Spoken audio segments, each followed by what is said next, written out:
નમસ્કાર મિત્રો, ભૌતિક વિજ્ઞાનના ચેપ્ટર નંબર 1 વિદ્યુતભાર અને વિદ્યુત ક્ષેત્રની અંદર આજનો આપણો ટોપિક છે 1.5 કે જે છે વિદ્યુતભારના મૂળભૂત ગુણધર્મો. વિદ્યુતભારના જુદા જુદા ગુણધર્મો વિશે વાત કરીએ તો સૌથી પહેલો તમારે જે ગુણધર્મો આપેલો છે એ ગુણધર્મ છે વિદ્યુતભારોનો સરવાળો.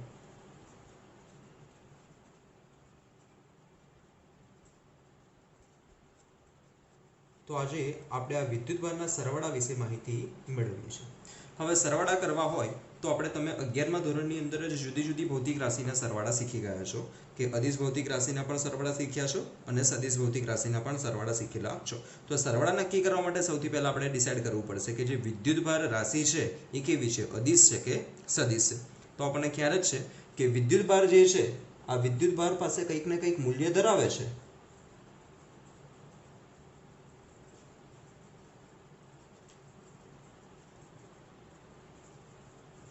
પરંતુ તેની પાસે કોઈ દિશા હોતી નથી.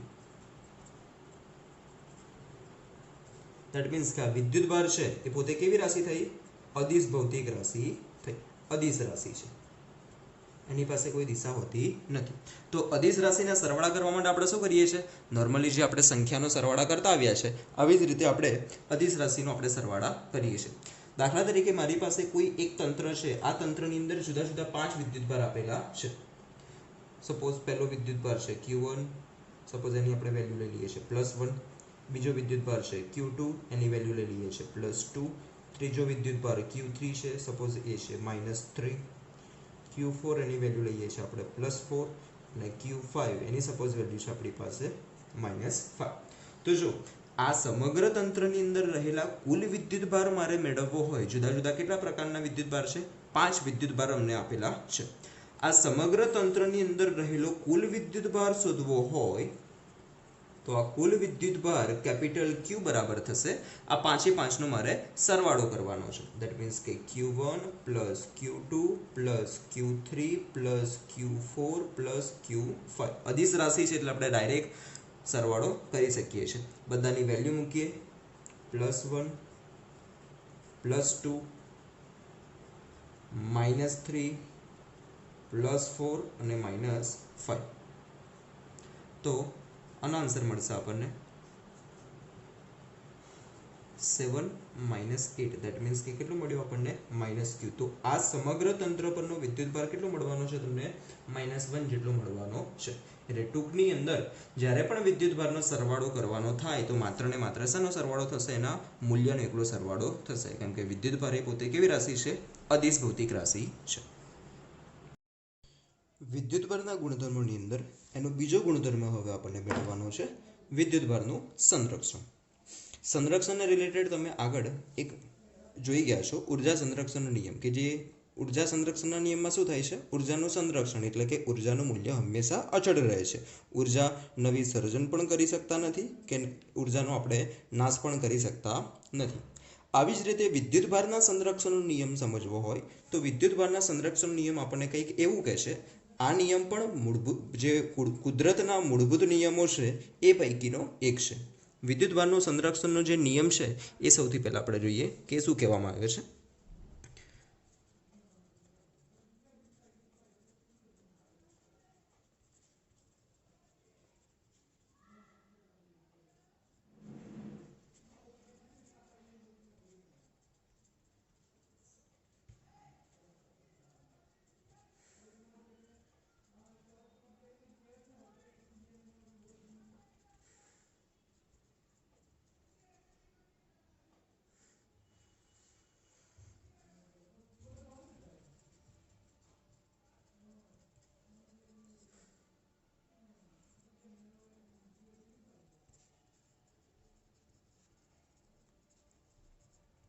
નિયમ કંઈક આ મુજબ છે કે વિદ્યુતની દ્રષ્ટિએ અલગ કરેલા તંત્રમાં થતી પ્રક્રિયાઓમાં તંત્રની અંદર રહેલા કુલ વિદ્યુતભારોનો સરવાળો હંમેશા કેવો રહેશે? અચળ રહે છે. દાખલા તરીકે આપણે આગળ જે આપણે પહેલા ટોપિકની અંદર વાત કરી હતી કે જ્યારે આપણી પાસે કોઈ એક કાચનો સળિયો છે, આ કાચના સળિયા સાથે જ્યારે તમે રેશમનો ટુકડો ઘસો છો તો આ પ્રક્રિયાની અંદર શું થતું હતું? કાચનો જે સળિયો છે એ પોતે કેવો વિદ્યુતભારિત થતો હતો? ધન વિદ્યુતભારિત થતો હતો. જ્યારે જે રેશમનો ટુકડો છે એના ઉપર કેવો વિદ્યુતભાર આવતો હતો? ઋણ વિદ્યુતભાર અહીંયા જમા થતો હતો. હવે આ પ્રક્રિયાની અંદર પણ જે શરૂઆતની અંદર જ આપણે જોઈએ કે શરૂઆતમાં કાચનો સળિયો અને રેશમનો ટુકડો બંને કેવા હતા? વિદ્યુતભારની દ્રષ્ટિએ તટસ્થ હતા. બંને તટસ્થ હતા. બંને ઉપર કોઈ પણ વિદ્યુતભાર હોવાનો હતો નહીં.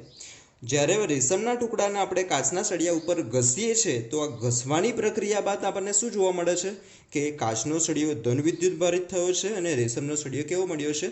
ઋણ વિદ્યુતભારિત થયો છે. પણ અહીંયા પણ જો સમગ્ર તંત્રમાં એટલે કે બંનેનો જો તમે સરવાળો કરશો તો તમને જણાશે કે જેટલો ધન વિદ્યુતભાર કાચના સળિયા ઉપર રહેલો છે એટલો જ ઋણ વિદ્યુતભાર કોના ઉપર છે? રેશમના ટુકડા ઉપર છે. એટલે કે આ તંત્રમાં પણ જ્યારે ધન અને ઋણ બંનેનો સરવાળો કરશો તો ફરી પાછો તમને સરવાળો કેટલો મળવાનો છે? શૂન્ય જ મળવાનો છે. તો આમ કોઈ પણ વિદ્યુતની દ્રષ્ટિએ અલગ કરેલું તંત્ર, આ વસ્તુ ખાસ જોવાનું છે કે તંત્ર કેવું હોવું જોઈએ? અલગ કરેલું હોવું જોઈએ. અલગ કરેલું એનો મતલબ શું છે કે આ તંત્રમાં કોઈ પણ વિદ્યુતભારિત કણ એન્ટર પણ ના થઈ શકે કે પછી અહીંથી કોઈ પણ વિદ્યુતભારિત કણ તંત્રની બહાર પણ જઈ શકે નહીં. તો આવું જે તંત્ર હશે એને આપણે કહીએ છીએ અલગ કરેલું તંત્ર.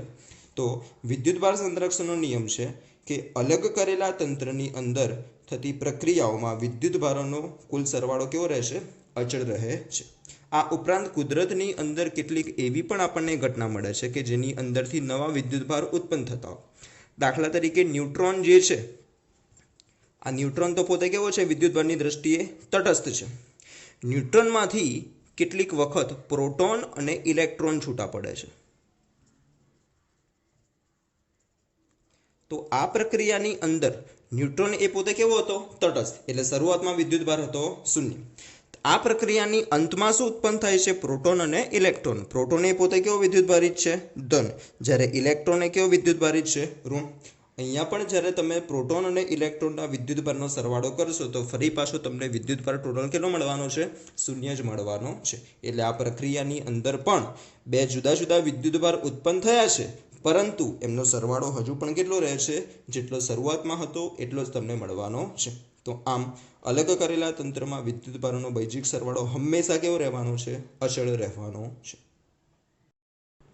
તો વિદ્યુતભારના સંરક્ષણ બાદ ગુણધર્મોની અંદર આગળનો ગુણધર્મ આવે છે વિદ્યુતભારનું ક્વોન્ટમીકરણ. ક્વોન્ટમીકરણ એટલે શું છે? ક્વોન્ટમીકરણનો સિદ્ધાંત. સૌથી પહેલા આપણે સિદ્ધાંત જોઈએ. સિદ્ધાંત કંઈક આ મુજબ છે.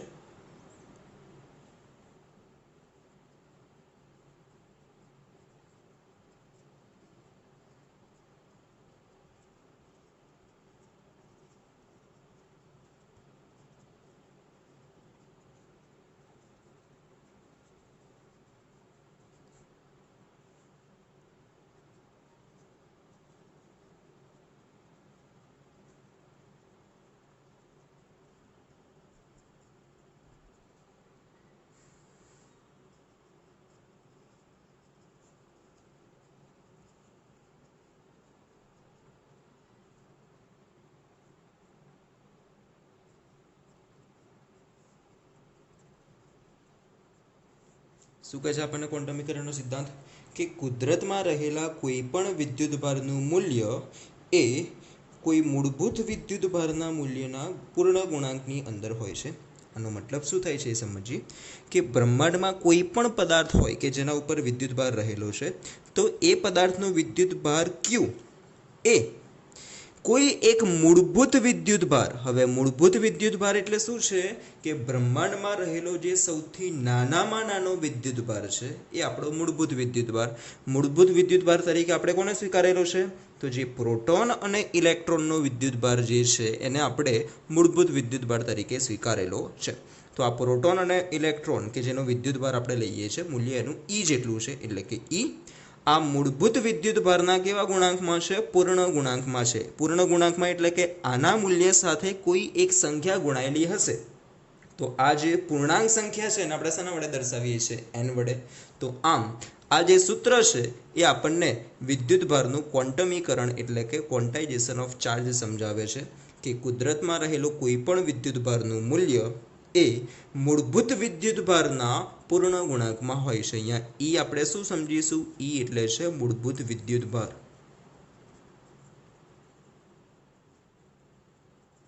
એટલે કે પ્રોટોન અને ઇલેક્ટ્રોનનો જે વિદ્યુતભાર છે એને જ આપણે મૂળભૂત વિદ્યુતભાર તરીકે સ્વીકારેલો છે, કે જેની વેલ્યુ આપણને ખબર છે 1.6 × 10⁻⁹ સી એટલે કે કુલમ।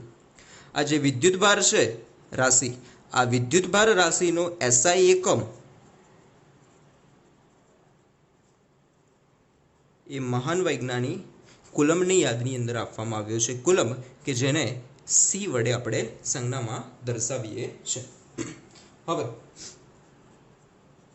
માની લો કે પ્રોટોન અને ઇલેક્ટ્રોન જ મૂળભૂત વિદ્યુતભાર છે, તો હવે મારી પાસે કોઈ પણ એક એવો પદાર્થ લઉં છું કે જેની અંદર માની લઉં છું કે n1 જેટલા ઇલેક્ટ્રોન છે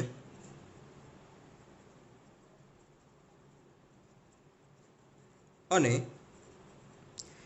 n2 જેટલા પ્રોટોન ધરાવતા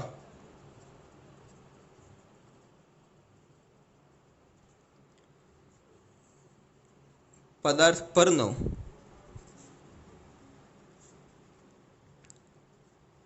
કુલ વિદ્યુતભાર મારે જાણવો હોય। કયો પદાર્થ છે? આપણે ફરીથી વાત કરીએ, પદાર્થ એવો છે કે જેની અંદર ઇલેક્ટ્રોનની સંખ્યા કેટલી છે? n1 જેટલી। આ કોઈ પણ એક નંબર હશે, 2, 5, 10, 20 ગમે તે નંબર હોઈ શકે। એ જ રીતે એની અંદર રહેલા પ્રોટોનની સંખ્યા કેટલી છે? n2। n2 એ પણ કોઈ એક પ્રકારનો નંબર હશે, એ પણ કોઈ પણ સંખ્યા હોઈ શકે, 10, 20, 50, 100 ગમે તે નંબર હશે। તો બે જુદા જુદા જે આપણી પાસે ઇલેક્ટ્રોન અને પ્રોટોન છે એને કારણે પદાર્થ પરનો કુલ વિદ્યુતભાર જો મારે શોધવો હોય તો આ કુલ વિદ્યુતભાર શોધવા માટે હું શું કરીશ? બંનેના વિદ્યુતભારોનો આપણે સરવાળો કરીશું। કે સૌથી પહેલા n1 એટલે કે ઇલેક્ટ્રોનનો વિદ્યુતભાર, કુલ ઇલેક્ટ્રોનનો વિદ્યુતભાર, ચલો એક ઇલેક્ટ્રોનનો વિદ્યુતભારની કિંમત કેટલી છે? -e।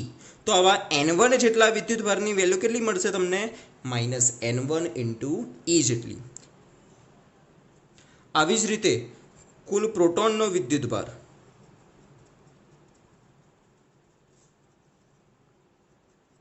તો એમાં એક પ્રોટોનનો વિદ્યુતભાર આપણે કેટલો લઈએ છીએ? +e। તો આની અંદર કુલ કેટલા પ્રોટોન આવેલા છે? n2 જેટલા। તો એ પ્રોટોનને કારણે એના ઉપર કેટલો ધન વિદ્યુતભાર મળવાનો છે? +n2 × e। એટલે જો પદાર્થ પરનો કુલ વિદ્યુતભાર મારે જાણવો હોય તો કુલ વિદ્યુતભાર તમને મળવાનો છે, કુલ વિદ્યુતભાર કેપિટલ Q બરાબર બંનેનો શું કરવો પડશે આપણે? સરવાળો। તો n2 - n1 × e જેટલો મળવાનો છે। તો આના પરથી આપણે પદાર્થનો કુલ વિદ્યુતભાર જાણી શકીએ છીએ। એક એક્ઝામ્પલ લઈએ છીએ કે આપેલા પદાર્થ, આપેલો કોઈ પણ પદાર્થ આપેલા મૂલ્યનો વિદ્યુતભાર ધારણ કરી શકે કે નહીં। માની લો કે આપણી પાસે કોઈ એક પદાર્થ છે, મારે ચેક કરવું છે કે શું એ પદાર્થ 0.32 × 10⁻18 કુલમ જેટલો વિદ્યુતભાર ધારણ કરી શકે કે નહીં। આટલો વિદ્યુતભાર કોઈ પણ પદાર્થ પર હોઈ શકે કે નહીં મારે ચેક કરવું છે। એના માટે આપણે શું કરીશું? આગળ જે વિદ્યુતભારનો ક્વોન્ટમીકરણનો સિદ્ધાંત છે એના પરથી Q બરાબર વેલ્યુ છે આપણી પાસે n × e। તો આના પરથી n ની વેલ્યુ હું ફાઇન્ડ કરીશ, n બરાબર થશે Q/e। Qની વેલ્યુ તમને જે આપેલી છે 0.32 × 10⁻18 ભાગ્યા 1.6 × 10⁻19। આનો જો તમે ભાગાકાર કરશો તો તમને અહીંયા n ની કિંમત મળે છે 2। તો n ની કિંમત અહીંયા મળી છે 2, ધેટ મીન્સ કે n એ કેવી સંખ્યા છે? પૂર્ણાંક સંખ્યા છે। અહીંયા n ની સંખ્યા પૂર્ણાંક મળતી હોવાથી આપેલો વિદ્યુતભાર કોઈ પણ પદાર્થ ધારણ કરી શકે છે। બીજો એક વિદ્યુતભાર તમને હું હોમવર્કમાં આપું છું, ચેક કરવાનું છે તમારે કે શું કોઈ પદાર્થ 0.64 × 10⁻20 કુલમ જેટલો વિદ્યુતભાર ધારણ કરી શકે કે નહીં, આ તમારે ચેક કરવાનું છે। સેમ એઝ ઇટ ઇઝ આ જ મેથડથી છે કે n ની કિંમત તમે ફાઇન્ડ કરવાની છે।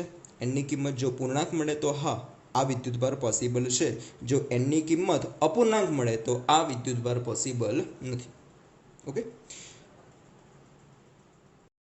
તો હવે આગળનો આપણો ટોપિક છે 1.6 એટલે કે કુલમનો નિયમ। બોર્ડની પરીક્ષાની અંદર કુલમનો નિયમ એ સમગ્ર ચેપ્ટરમાંથી સૌથી વધારે વખત પૂછાયેલો ક્વેશ્ચન છે. તો હવે આપણે અત્યારે જોઈએ છે કુલમનો નિયમ. કુલમનો નિયમ આપણને શું દર્શાવે છે અથવા તો એની જરૂર કેમ પડી, સૌથી પહેલાં તો એ સમજીએ. આગળ આપણે જોયેલું છે કે બે સજાતીય વિદ્યુતભારો હોય એટલે કે જો બે ધન વિદ્યુતભારો હોય તો બંને વચ્ચે શું થવાનું છે? અપાકર્ષણ થવાનું છે. એક ધન હોય અને બીજો ઋણ હોય એટલે કે વિજાતીય વિદ્યુતભાર હોય તો આ બંને વચ્ચે શું થાય છે? આપણે જોયું છે કે આકર્ષણ થાય છે. એટલે કે અહીંયા બે પ્રકારના બળ લાગે છે, આકર્ષી બળ અને અપાકર્ષી બળ. આ જે બળ છે એ બળને આપણે કહીએ છીએ વિદ્યુત બળ. તો આ વિદ્યુત બળનું મૂલ્ય કેટલું છે કે બે જુદા જુદા પદાર્થો તમને આપેલા હોય તો એ બે વિદ્યુતભારો વચ્ચે કેટલા મૂલ્યનું બળ લાગતું હશે એ શોધવા માટે આપણે કુલમના નિયમનો ઉપયોગ લઈએ છીએ. ધારી લઉં છું કે મારી પાસે જુદા જુદા બે વિદ્યુતભાર અહીંયા આપેલા છે.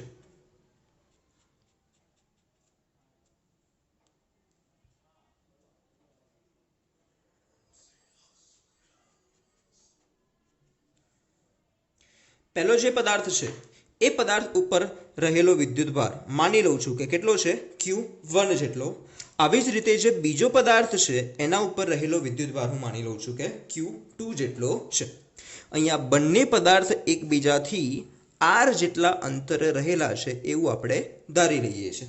ત્રણ વસ્તુ આપણે લીધું છે, બે પદાર્થ પરના વિદ્યુતભાર Q1 અને Q2, અને ત્રીજી વસ્તુ છે બંને વચ્ચેનું અંતર કે જે છે સ્મોલ r જેટલું. હવે કુલમનો નિયમ શું દર્શાવે છે? સૌથી પહેલા આપણે નિયમ લખીએ છીએ. કુલમના નિયમ પ્રમાણે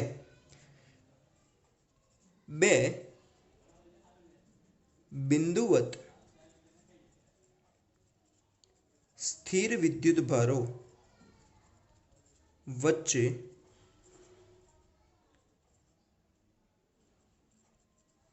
પ્રવર્તતું વિદ્યુત બળ, આ વિદ્યુત બળ જે છે એનો સિમ્બોલ છે ફોર્સ એટલે કે F. તો બે બિંદુવત વિદ્યુતભાર વચ્ચે પ્રવર્તતું વિદ્યુત બળ એ તે બે વિદ્યુતભારોના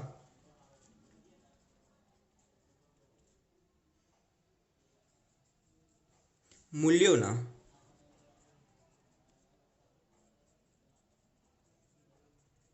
ગુણાકારના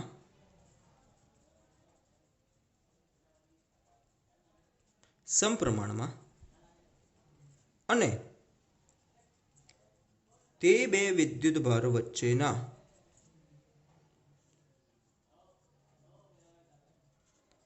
અંતરના વર્ગના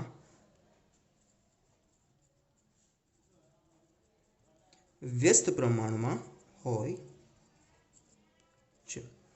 આનો નિયમ છે. નિયમ યાદ રાખીએ એના માટે એક એક્ઝામ્પલ લઈએ છે કે બે વિદ્યુતભાર હતા આપણી પાસે Q1 અને Q2, બંને વચ્ચેનું અંતર કેટલું આપણે લીધેલું છે? R જેટલું.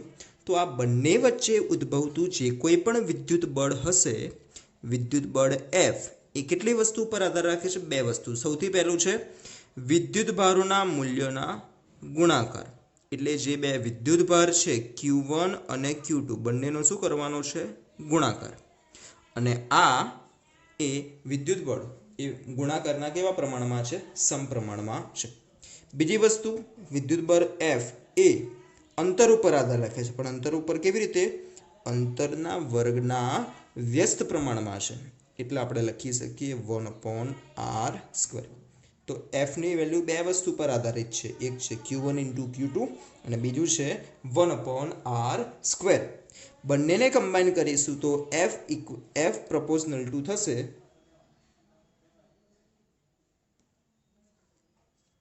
Q1 Q2 / r². અહીંયા જો આપણે આ પ્રપોઝનાલિટી કોન્સ્ટન્ટ કાઢવું એટલે કે આ ચડે છે કાઢવું હોય તો મારે એની જગ્યાએ ઇક્વલ્સ ટુ મૂકવું છે. એના માટે આપણે શું કરવું પડે? કોઈ એક અચળાંક મૂકવો પડે. અચળાંક તરીકે આપણે અહીંયા લઈએ છીએ k. બાકીનું as it is Q1 Q2 / r². તો આમ મને એક સૂત્ર મળ્યું F = k Q1 Q2 upon R square. તો આ જ મૂલ્ય, આ જ સૂત્રની મદદથી આપણે કોઈ પણ બે વિદ્યુતભાર હોય Q1 અને Q2 કે જેમનું વચ્ચેનું અંતર છે R, એ બંને વચ્ચે લાગતું વિદ્યુત બળ આપણે શોધી શકીએ છીએ. અહીંયા જે K છે એ K એક અચળાંક છે. Kની વેલ્યુ જો આપણે F એટલે કે બળ ન્યૂટનમાં માપીએ, Q1 અને Q2 વિદ્યુતભારને કુલમમાં માપીએ અને અંતર R ને મીટરમાં માપીએ તો Kની કિંમત આપણને મળે છે 8.9875 into 10⁹ newton into metre square પર કુલમ સ્ક્વેર અથવા તો કુલમ⁻². પણ વ્યવહારિક એકમો માટે આપણે Kની કિંમત લગભગ લઈએ છીએ 9 × 10⁹ ન્યૂટન મીટર સ્ક્વેર પર કુલમ⁻². તો Kની કિંમત આપણે વ્યવહારિક હેતુઓ માટે કેટલી લઈએ છીએ? 9 × 10⁹ ન્યૂટન મીટર સ્ક્વેર પર કુલમ સ્ક્વેર. કેટલીક વખત આપણે આ જે અચળાંક K છે એના બદલે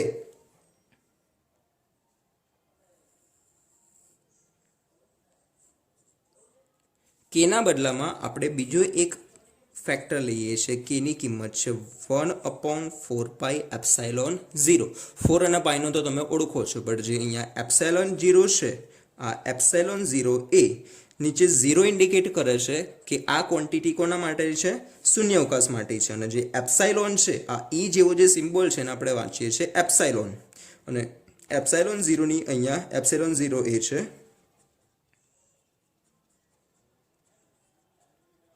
શૂન્યાવકાશની પરમિટિવિટી. આ જે ઈ જેવો સિમ્બોલ છે એને આપણે શેના તરીકે ઓળખીએ છીએ? એપ્સાઇલોન તરીકે. અને આ ε0 જે શું દર્શાવે છે? શૂન્યાવકાશની પરમિટિવિટી. અને એની કિંમત આપણી પાસે છે ε0 બરાબર 8.854 ગુણ્યા 10⁻12 કુલમ સ્ક્વેર પર ન્યૂટન પર મીટર સ્ક્વેર. તો આ વેલ્યુ આપણને મળી છે ε0 ની, કે જેને આપણે કહીએ છીએ શૂન્યાવકાશની પરમિટિવિટી.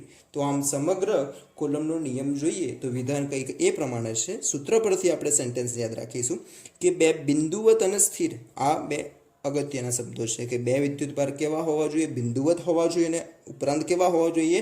સ્થિર. ગતિમાન વિદ્યુતભાર હશે તો કોલમનો નિયમ આપણે એના ઉપર એપ્લાય કરી શકવાના નથી. એટલે જો બે બિંદુવત સ્થિર વિદ્યુતભારો વચ્ચે પ્રવર્તું વિદ્યુતબળ F એ તે બંને વિદ્યુતભારોના મૂલ્યના ગુણાકારના સમપ્રમાણમાં, આ પહેલું, અને તે બંને વચ્ચેના અંતરના વર્ગના વ્યસ્ત પ્રમાણમાં, એટલે કે આ સેકન્ડ પ્રમાણમાં હોય છે. એના પરથી આપણે સૂત્ર મેળવ્યું. F ચલે છે Q1 Q2 upon R². ચલે છે ની જગ્યાએ આપણે ઇક્વલ્સ ટુ મૂકવા માટે એક અચળાંક મૂક્યો કે જે છે અચળાંક કે જેની વેલ્યુ છે 8.9875 ઇન્ટુ 10⁹ ન્યૂટન મીટર સ્ક્વેર પર કુલમ સ્ક્વેર. વ્યવહારિક હેતુઓ માટે આપણે Kની કિંમત ગણતરીમાં કેટલી લઈશું? 9 × 10⁹. કેટલાક કિસ્સામાં Kની જગ્યાએ આપણે બીજો એક અચળાંક લઈએ છીએ કે જે છે 1/4πε0. જે ઈ છે એને આપણે કહીએ છીએ એપ્સાઇલોન. આ ε0 ને કહીએ છીએ શૂન્યાવકાશની પરમિટિવિટી. અને એનો વ્યવહારિક એકમો માટેનું એનું મૂલ્ય છે 8.854 × 10⁻12. તો આ થયો કુલમનો અદિશ સ્વરૂપ. અને મેઇન વસ્તુ કે બળનું મૂલ્ય તો આપણે શોધી લીધું, બટ બળની દિશા કઈ તરફ હશે? એકચ્યુઅલી સદિશ સ્વરૂપની અંદર આવશે, બટ તો પણ ડિસ્કશન કરી લઈએ કે આ જે બળ છે એ હંમેશા જે કોઈ પણ બે વિદ્યુતભાર વચ્ચે આપણે બળ મેળવ્યું છે એ બંને વિદ્યુતભારને જોડતી રેખા ઉપર જ તમને જોવા મળશે. એટલે કે બંનેને જોડતી આ જે રેખા છે, આ રેખા ઉપર જ બળ તમને જોવા મળે. કાં તો એ આકર્ષી અથવા તો અપાકર્ષી પ્રકારનું હોય, કોઈ પણ પ્રકારનું હશે, બટ એની દિશા કઈ હશે? બંને વિદ્યુતભારને જોડતી રેખા ઉપર જ મળશે.